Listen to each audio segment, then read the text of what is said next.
view outside the tent. If it stays like that tonight, it'll be great because I'll be able to spend some time outside. Hopefully. That'll be nice.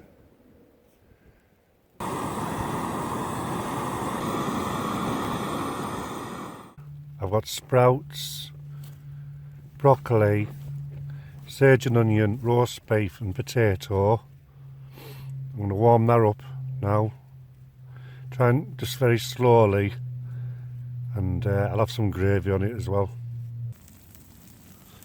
It's took about 20 minutes, but it has actually worked. That potato's hot.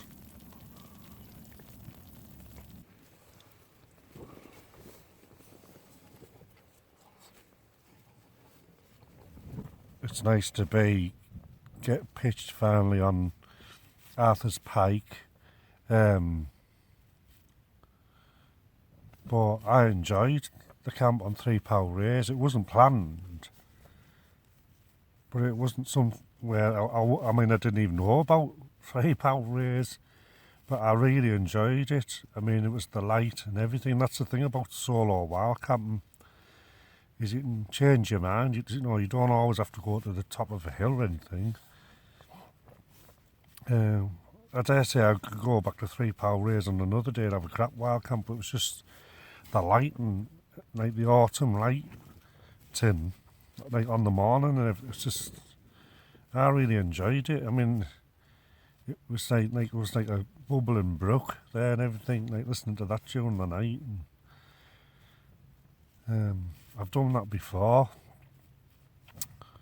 where I've either been late or the weather's coming or whatever, and then, or I've just seen somewhere and I've just thought, no, you know what, I'm just going to spend tonight here.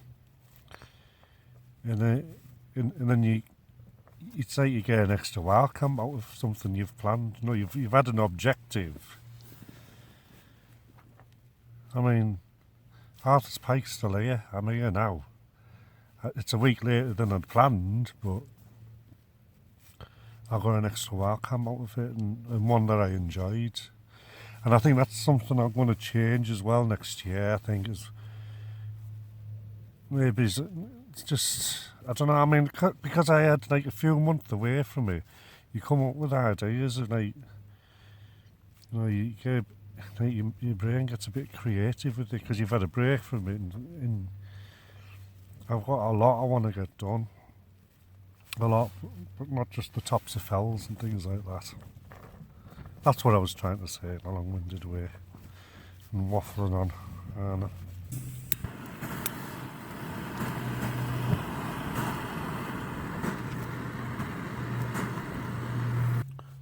So why do a wild camp? Our wild camp to get away from the rat race and just the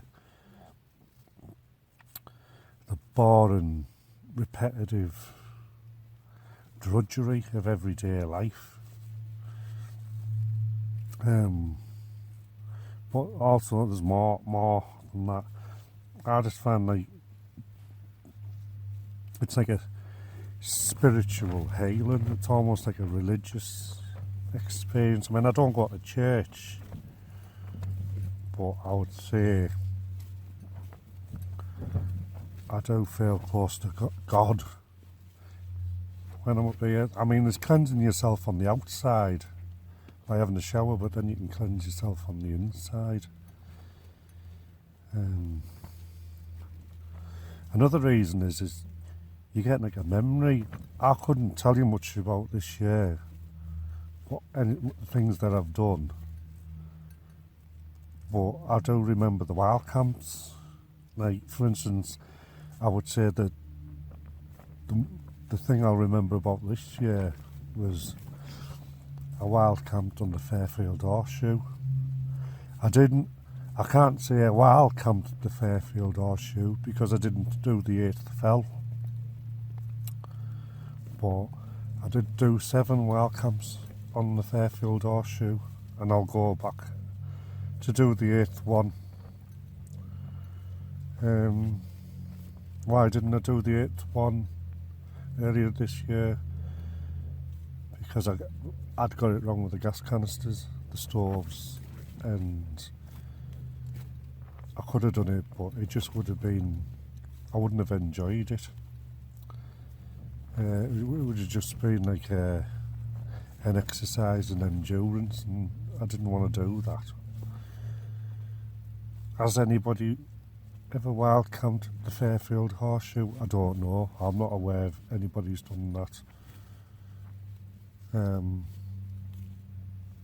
But, and that's a good enough reason to do it, I would think. If anybody out there looking for a challenge is doing it in the summer and then doing it in full-on snow and winter conditions, that would be an amazing adventure as well.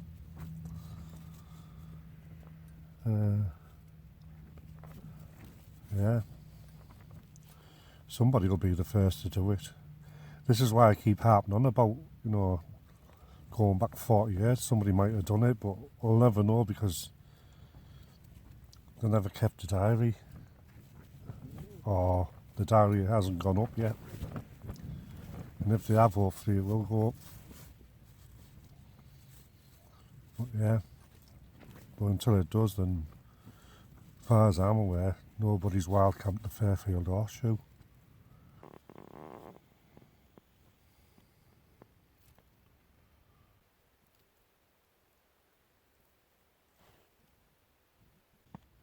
Time to get up.